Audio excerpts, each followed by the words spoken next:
Hello बच्चों, कैसे हैं आप लोग। आज हम दो चर वाले रैखिक समीकरण प्रारंभ करेंगे। एक बात हम बता देना चाहते हैं, जो नया सिलेबस है उसमें प्रश्नावली 3.1 डिलीटेड है, 3.5 भी डिलीटेड है। उसको हमें अब नहीं पढ़ना है। जो हमारे सिलेबस में है हम वही चैप्टर कराएंगे। पहले आज हम यहाँ थोड़ा बेसिक बात करेंगे। तो सबसे पहले दो चर वाला रैखिक समीकरण जानने से पहले आपको जानना है एक चर वाला रैखिक समीकरण, जो कि आप क्लास 9th में पढ़ चुके हैं, फिर भी यहाँ थोड़ा सा रिवाइज करना जरूरी है। तो यहाँ पे एक चर वाले रैखिक समीकरण का व्यापक रूप होता है, याद रखना, व्यापक रूप होता है ax प्लस बी। कोई आपसे पूछे भाई एक चर वाले रैखिक समीकरण का व्यापक रूप बताओ, तो आप बताना ax प्लस बी, जहां a क्या है, जहां a और b वास्तविक संख्याएं हैं, a और b वास्तविक संख्याएं हैं,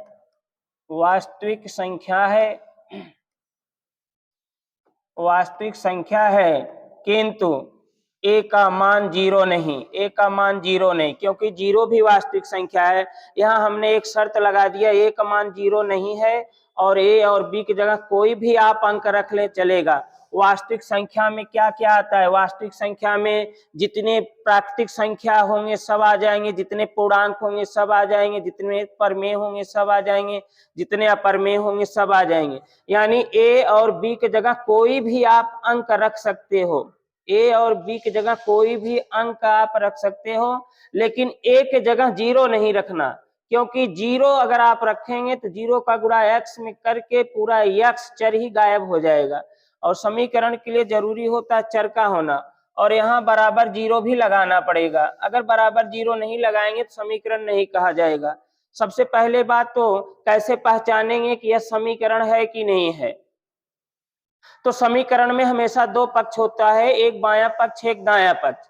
अब कैसे पहचाने कौन बायां पक्ष है कौन दायां पक्ष, वेरी सिंपल। बराबर के जो पहले टर्म होगा, बराबर के पहले जो टर्म होगा उसे हम बायां पक्ष कहेंगे, और बराबर के बाद में आगे जो टर्म होगा उसे दायां पक्ष कहेंगे। ये आपका लेफ्ट हैंड साइड है, ये आपका राइट हैंड साइड है। ये तो आपका हुआ एक चर वाला रैखिक समीकरण। आप एक चर वाले रैखिक समीकरण के हजारों आप उदाहरण बना सकते हैं। यदि आपको एक चर वाला रैखिक समीकरण का व्यापक रूप याद है, एक चर वाला समीकरण व्यापक रूप होता है ax प्लस बी बराबर जीरो। तो ए बी अचर है या वास्तविक संख्या है, ए और बी की जगह कोई भी आप अंक रख लो। मान लो एक जगह हमने रख लिया 5 और x क्या है, चर राशि है, इसी चर राशि x का मान हमें निकालना होता है, तो x की जगह x ही उतारना है। a और b की जगह कोई भी आप अंक रख सकते हैं, और x चर है, चर के जगह कोई अंक आप नहीं रख सकते, बराबर जीरो। यह हमारा बन गया एक चर वाला रैखिक समीकरण। अब एक चर वाला रैखिक समीकरण पहचान क्या है, एक चर वाला रैखिक समीकरण किसे कहते हैं, ऐसा समीकरण। क्यों इसको हमने समीकरण कहा, क्योंकि यहाँ बराबर लगा है, दो पक्ष बन गया, एक बायां एक दायां, तो जहां दो पक्ष दिख जाए उसे समीकरण कहेंगे। अब समीकरण एक चर वाला है दो चर वाला है, तो परिभाषा स्पष्ट करेगा। एक चर वाला रैखिक समीकरण परिभाषा कहता है ऐसा समीकरण जिसमें चर की अधिकतम घात एक हो। यहाँ x की घात कुछ नहीं, कितना मानेंगे, यहाँ छिपा होता है एक, यहाँ चर की अधिकतम घात एक है। यदि चर की अधिकतम घात एक हो तो उस समीकरण को हम रैखिक समीकरण कहेंगे। अब ये हमारा एक रैखिक समीकरण है।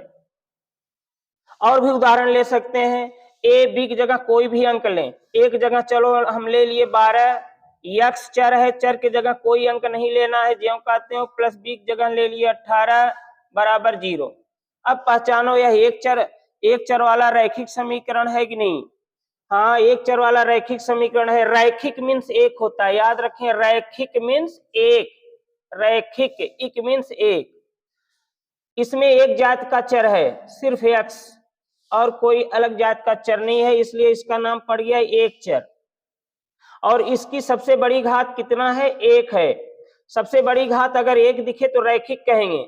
अब दोनों बात को मिक्स करो, एक चर है और बड़ी घात एक है तो रैखिक हो गया, यानी अब हम कहेंगे यह समीकरण हमारा एक चर वाला रैखिक समीकरण है। एक चर वाला रैखिक समीकरण किसे कहते हैं? ऐसा समीकरण जिसमें एक जाति का चर हो और उसकी सबसे बड़ी घात एक हो, उसे हम रैखिक समीकरण कहते हैं।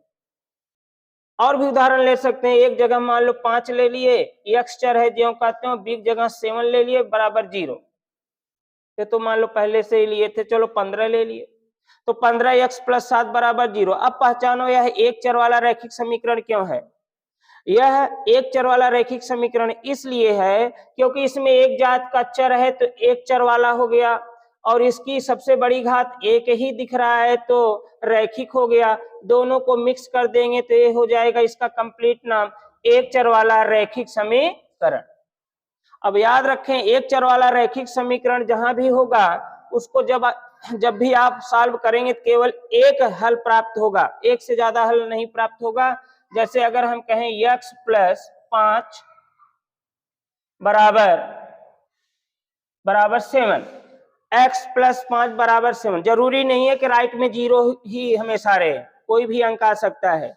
यह पहचानो एक चर वाला रैखिक समीकरण है कि नहीं? हाँ, यह एक चर वाला रैखिक समीकरण है क्योंकि इसमें एक जात का चर है और उस चर की सबसे बड़ी घात एक है, यानी एक चर वाला रैखिक समीकरण है।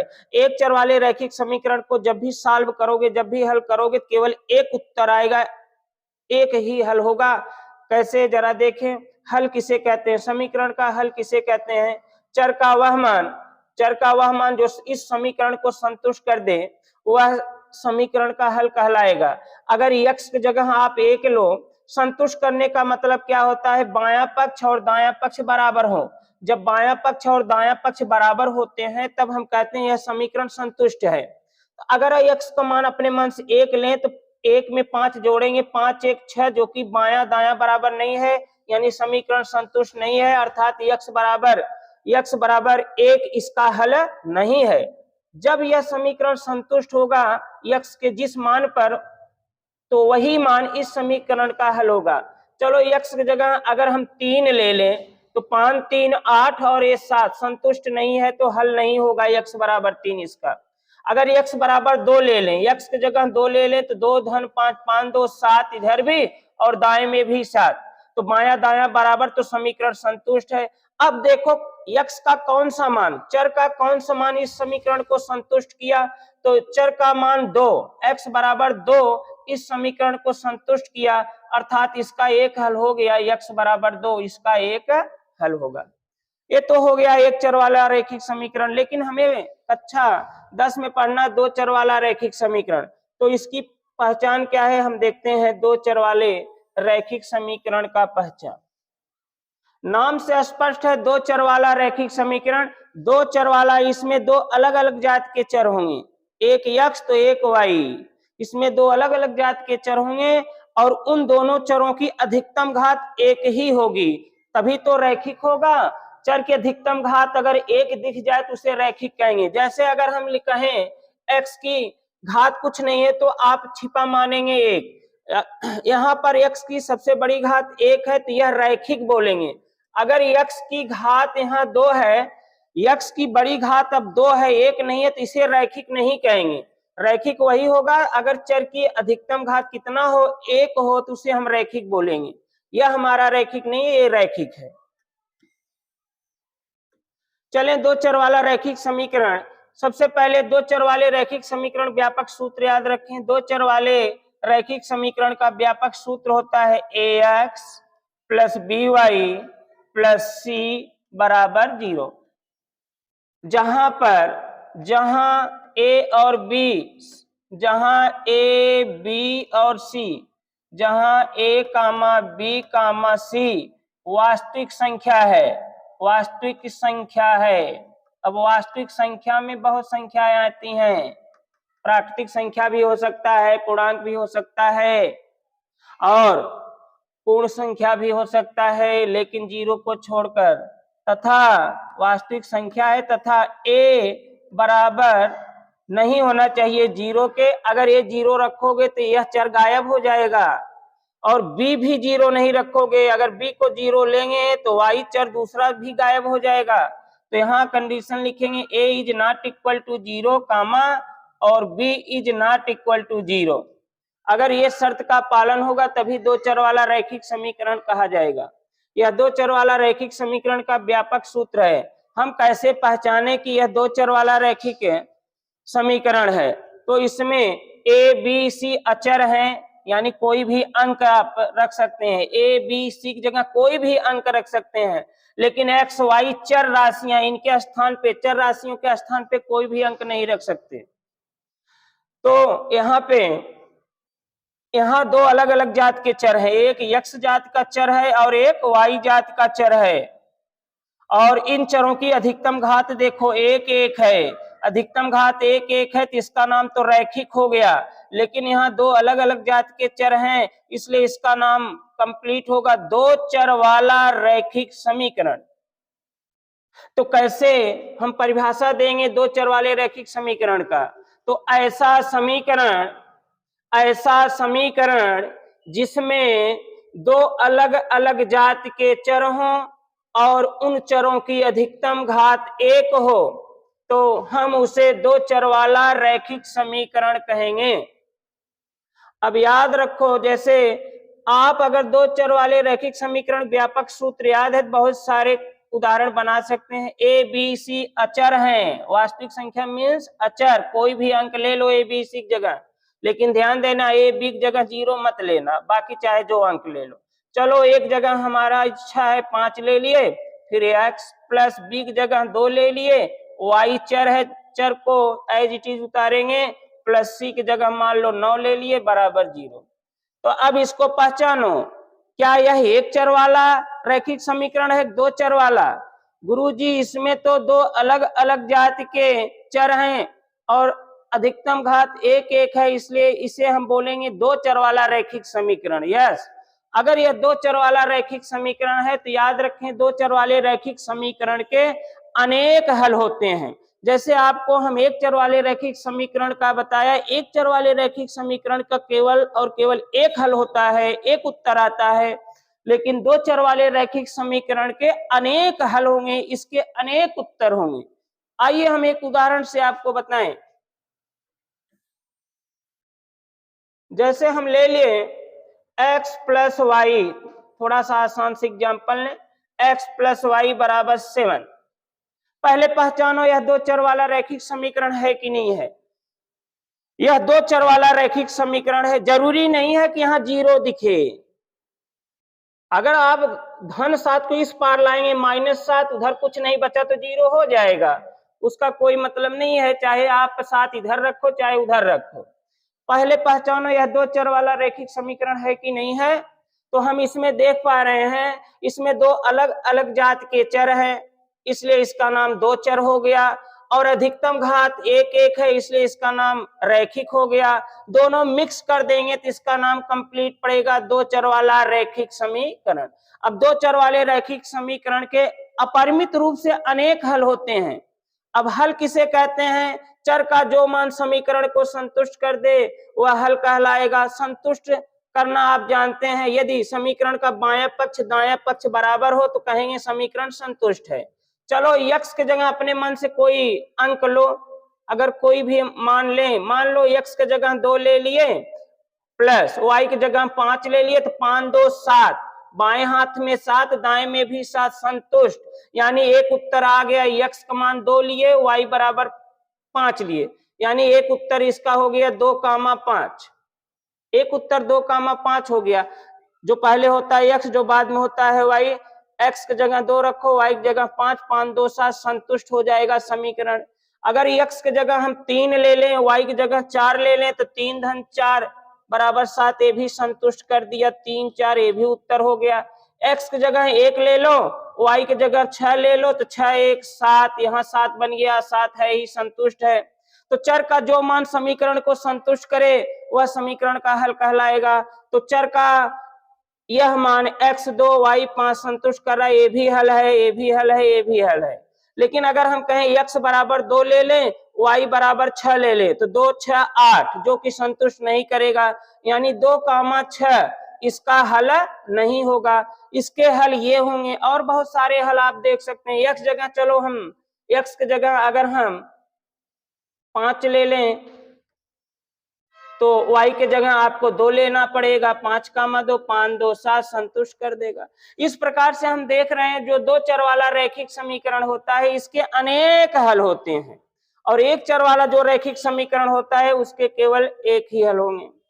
कब 2 चर वाले रैखिक समीकरण के फिक्स हल प्राप्त होंगे, अनेक हल न मिले, फिक्स हल मिले, उसके लिए आपको इस 2 चर वाले रैखिक समीकरण को युग्म में जोड़े में लेना पड़ेगा। चलिए देखें कैसे। जैसे अब आप जान चुके हैं 2 चर वाले रैखिक समीकरण व्यापक सूत्र होता है ax plus by plus c बराबर 0। यह 2 समीकरण लेना पड़ेगा, तभी आप 2 चर वाले रैखिक समीकरण का फिक्स आंसर निकाल सकते हैं। दूसरा समीकरण यही है, व्यापक सूत्र यही लिखो ax plus by plus c बराबर 0। ये पहला समीकरण है तो यहाँ a b c की जगह 1 1 लगा देना, a1 b1 c1, x y as it is ही रहेगा, उसमें कुछ नहीं लिखना है। ये दूसरा समीकरण है, a b c को आप 2 2 लगाएंगे, a2 b2 और c2।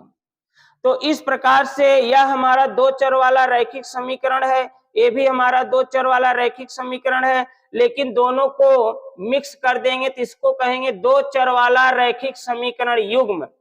2 चर वाला रैखिक समीकरण युग्म, ये दोनों मिला के युग्म में हो गए। अब जब 2 चर वाला रैखिक समीकरण युग्म होगा तब हम उसको सॉल्व कर सकते हैं, उसके आंसर ला सकते हैं, फिक्स आंसर क्या होगा।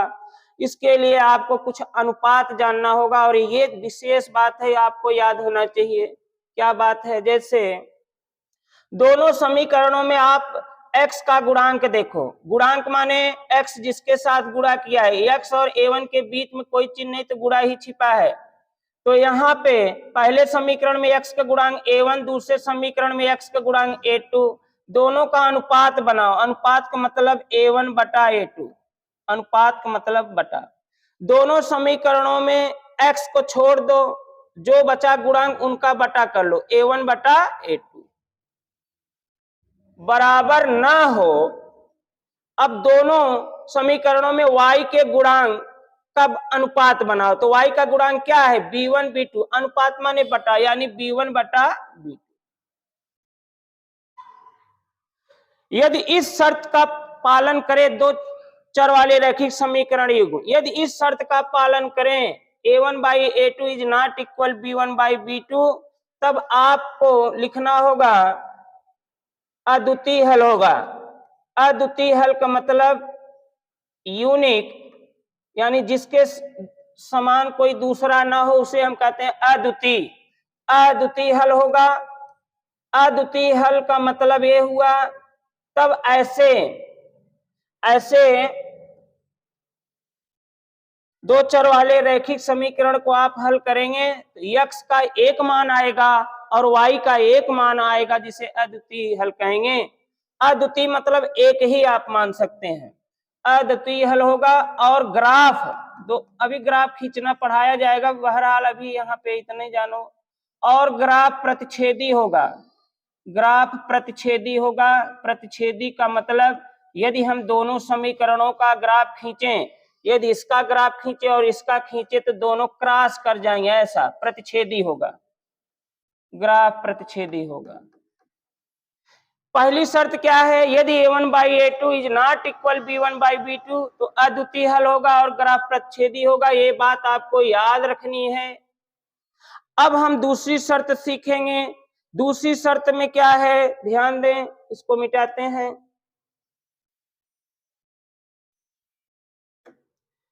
दूसरी शर्त में क्या है?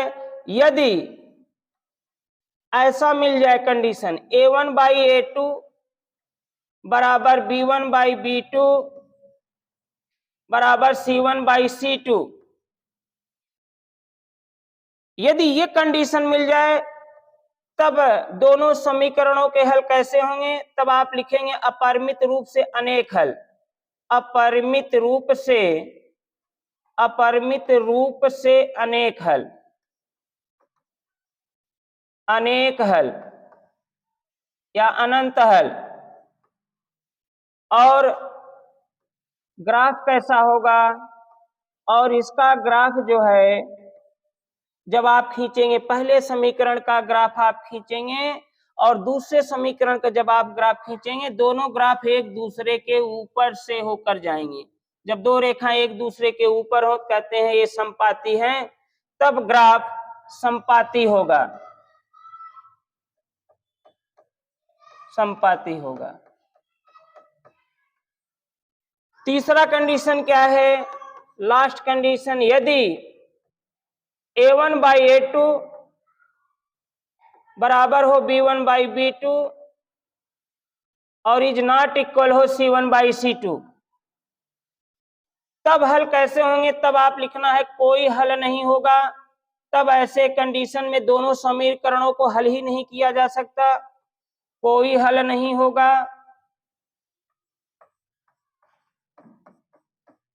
और ग्राफ कैसा होगा, और ग्राफ समांतर होंगे। समांतर मतलब जब दो रेखा एक दूसरे को बिल्कुल टच न करे, और ग्राफ समांतर होगा। समांतर का ग्राफ का सिंबल, जैसे पहले समीकरण का अगर आप ग्राफ ये खींचेंगे और जो दूसरे समीकरण का ग्राफ खींचेंगे ओ और ये दोनों एक दूसरे के समांतर होंगे, कहीं एक दूसरे को टच नहीं करेंगे। जब दो ग्राफ एक दूसरे को कहीं टच नहीं करेंगे, एक भी बिंदु पे टच नहीं करेंगे, तो कोई हल नहीं होगा। और जब ग्राफ दोनों एक दूसरे के ऊपर संपाती होंगे तो अनेक हल होगा, क्योंकि नीचे वाली जो ग्राफ है, ऊपर वाली जो ग्राफ है, इस दशा में दोनों ग्राफों के असंख्य बिंदु एक दूसरे के टच में होंगे, इसलिए इसके अनेक हल होंगे। और अद्वितीय हल में क्या होता है, ग्राफ ऐसा होता प्रतिच्छेदी होता है। प्रतिच्छेदी ग्राफ में दोनों ग्राफों के केवल एक ही बिंदु टच करेगा, इसलिए अद्वितीय हल होगा। अद्वितीय हल का मतलब केवल एक हल होगा। अब थोड़ा सा एक एग्जांपल लेते हैं जिससे आप अच्छे से बात समझ पाए, देखते हैं। जैसे एक इक्वेशन हम ले रहे हैं 3x + 2y + 7 बराबर 0, समीकरण नंबर 1 जोड़े में लेना होगा। चलिए यहां लेते हैं 7x + 3y प्लस माइनस कुछ भी ले लें 14 बराबर 0, समीकरण नंबर 2। अब आपसे पूछें कोई, आपके सामने ये दो समीकरण दे दिया गया, आप पहचान रहे हैं दो चर वाला रैखिक समीकरण है, ये भी दो चर वाला रैखिक समीकरण है, लेकिन दोनों को मिलाकर आप कहेंगे दो चर वाला रैखिक समीकरण युग्म है, क्योंकि जोड़े में है। तो अब आप क्या करेंगे, अगर आपसे कोई पूछे इसके हल कैसे होंगे, तीन प्रकार के हल आपको बताए हैं। दो चर वाले रैखिक समीकरण के हल तीन प्रकार से हो सकते हैं, या तो अद्वितीय हल होगा, या तो अनेक हल होगा, या तो कोई हल ही नहीं होगा। अब तीनों में से किस टाइप का है, तो इसको जानने के लिए हमें अनुपात निकालना होगा। अनुपात का मतलब a1/a2 जैसे निकाले थे। कैसे a1/a2 निकलता भाई, पहले हम a1/a2 निकालेंगे। तो a1 क्या है, x का गुणांक, a2 क्या है, वो भी x का गुणांक, लेकिन a1 लगा है, 1 का मतलब पहले समीकरण में जो x का गुणांक होगा वह a1 है। यहाँ पर a1/a2 अगर आप निकालें, a1/a2 निकालें तो a1 का मान 3 होगा और a2 का मान 7 होगा। अगर आप ऐसे न समझ पाए तो a1/a2 कैसे निकलता है, दोनों समीकरणों में x को आप मन में काट लीजिए, x खत्म तो बचा क्या, 3/7 ऐसे लिख दीजिए, a1/a2 आ गया। अब आप b1/b2 निकालो। b1/b2 कैसे निकलेगा, चूंकि b जो होता है व्यापक रूप में आप देखेंगे b जो है y का गुणांक होता है, तो b1/b2 का मतलब दोनों y को काट दो, जो बचा लिखो 2/3। अब आगे आपको c1/c2 नहीं चेक करना है। c1/c2 आप तभी चेक करेंगे जब यह पहला अनुपात और दूसरा अनुपात बिल्कुल सेम आए। अगर ये दोनों अनुपात सेम आए तभी c1/c2 चेक करेंगे, अन्यथा नहीं। तो यहाँ पर हमें c1/c2 चेक नहीं करना है, आप देख पा रहे हैं a1/a2 इतना है, b1/b2 इतना है, जो कि बराबर नहीं है, ये दोनों बराबर नहीं। अगर ये दोनों बराबर नहीं तो ये दोनों भी बराबर नहीं। यहां लिखेंगे इसलिए a1/a2 ये बराबर नहीं है, तो बराबर नहीं है तो बराबर लिख के काट देंगे किसके, b1/b2 के। यदि दाया दाया बराबर नहीं है तो बाया बाया भी आपस में बराबर नहीं होगा, ये नियम है। अब यह पहला शर्त मिल गया। पहला शर्त हमारा यही था, यदि a1/a2 is not equal b1/b2 तो इसके हल कैसे होंगे, अद्वितीय हल होगा। तो हम कहेंगे इसके हल कैसा प्राप्त होगा, अद्वितीय हल होगा। और ग्राफ कैसा होगा, प्रतिच्छेदी ग्राफ होगा। और एक चीज ध्यान दें, और इसका निकाय पूछेगा, निकाय क्या होगा, तो निकाय दो टाइप का, एक संगत निकाय, एक असंगत निकाय। अगर समीकरण का हल हो रहा है, चाहे दो हल, चाहे अनेक हल, चाहे एक हल, तो आप लिखेंगे संगत निकाय। संगत निकाय, संगत निकाय का मतलब होगा दोनों समीकरणों का जब आप ग्राफ खींचोगे तो दोनों समीकरण एक दूसरे के टच में होंगे, या तो एक बिंदु पे टच करेंगे या तो अनेक बिंदु पे टच करेंगे। अनेक बिंदु पे तब टच करेंगे जब संपाती ग्राफ होगा, अद्वितीय हल होगा और संगत निकाय होगा। अब अगर हम एक दूसरा एग्जांपल लें, जैसे 2x + 3y + 6 = 0, फिर यहां लेते हैं 4x + 6y + 7 = 0। समीकरण 1, समीकरण 2। अब अगर आपसे कोई पूछे जरा पता कीजिए ये दो चर वाले रैखिक समीकरण युग्म दिख रहे हैं, इसके हल कैसे प्राप्त होंगे, अद्वितीय हल होगा कि अनेक हल होगा कि कोई हल नहीं होगा। दो चर वाला समीकरण युग्म जब भी दे दे और आपसे पूछेगा क्वेश्चन इसके हल कैसे होंगे, तो तीन प्रकार के हल बताए हैं, अद्वितीय हल, अनेक हल, कोई हल नहीं। तो यह जानने के लिए हम अनुपात निकालेंगे। अब पहला अनुपात आपको याद हो जाना चाहिए, पहले अनुपात को क्या कहते हैं, a1/a2। ऊपर भी ए नीचे भी a1/a2। a1/a2 कैसे निकलता है, x के गुणांकों से निकलता है। तो x को भूल जाओ, 2/4, सरल हो सरल कर दो, 2 1 के 2, 2 दूनी 4, 1/2 आया। चले अब हम दूसरा अनुपात है हमारे पास b1/b2। b1/b2 निकालो, 3/6, सरल हो सरल करो, 3 1 के 3, 3 दूना 6, 1/2। आप देख पा रहे हैं a1/a2 भी 1/2, b1/b2 भी 1/2, दोनों मान बराबर। अगर दोनों अनुपात बराबर आ गए तो आपको तीसरा चेक अवश्य करना है। तीसरा अनुपात क्या है, c1/c2। c1/c2, c1 क्या है, c मीन्स अचर पद। अचर पद वह होगा जिसमें न तो x होगा न तो y। c1 का मतलब पहले समीकरण में देखो, पहले समीकरण में वह पद c1 होगा जिसमें न x हो न y, मिला 6। c2 मीन्स दूसरे समीकरण में देखो, c का मतलब अचर पद जिसमें न x हो न y, इसमें न x है न y, तो c2 हमारा हुआ 7। तो आप एक बात देख पा रहे हैं, पहला अनुपात दूसरा अनुपात बराबर है लेकिन तीसरा अनुपात बराबर नहीं है। तो इसलिए हम लिख सकते हैं पहला अनुपात a1/a2 ये बराबर है दूसरे अनुपात के b1/b2, लेकिन तीसरा अनुपात बराबर नहीं है तो बराबर लिख के काट देंगे c1/c2। अब आप सोचो, ये दूसरे शर्त का पालन हो रहा है, तीसरे शर्त का पालन हो रहा है। और जब a1/a2 बराबर b1/b2 is not equal c1/c2 तो आप लिखेंगे कोई हल नहीं होगा, कोई हल ही नहीं होगा, कोई हल नहीं होगा, कोई हल नहीं होगा। और ग्राफ कैसा होगा, समांतर ग्राफ होंगे। कोई हल नहीं होने का ग्राफ समांतर होगा। और इसका निकाय कैसा होगा, असंगत निकाय। असंगत निकाय ये भी याद रखना, प्रश्नावली में सबका काम आएगा। असंगत निकाय, असंगत निकाय कब लिखेंगे, जब कोई हल ना हो तब कहेंगे असंगत निकाय, मतलब दोनों ग्राफ कहीं कट नहीं करेंगे। अब एक तीसरा कंडीशन और है जो कि उसके लिए एक उदाहरण फिट करते हैं। जैसे एग्जांपल लेते हैं हम 3x plus 2y plus 9 equal to 0, समीकरण 1। और फिर लेते हैं 6x प्लस 4y प्लस 18 बराबर 0, समीकरण 2। अब आपके सामने यह दो चर वाला रैखिक समीकरण युग्म आ गया।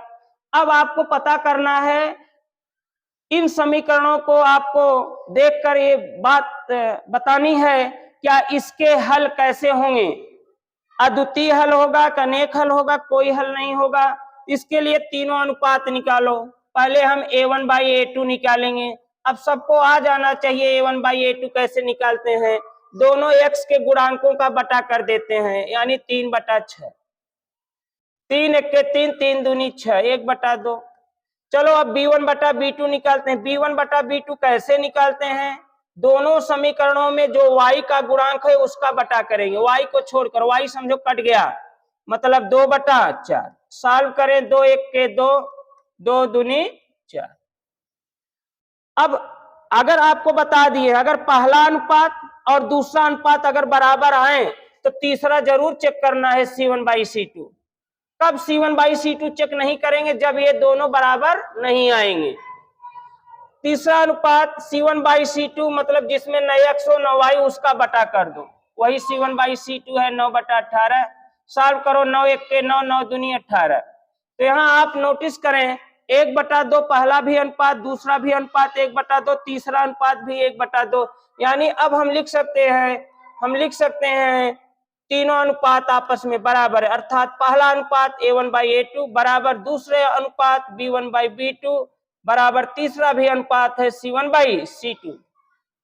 अब सोचो, जब आपको हम शर्त लिखाए थे, यदि तीनों अनुपात एक साथ बराबर हों, इसके अनेक हल आएंगे, अनेक उत्तर होंगे। आप लिखेंगे इसके अनेक हल होंगे, इसके अनेक हल होंगे। और जरा सोच के बताओ, अनेक हल का ग्राफ कैसा होगा।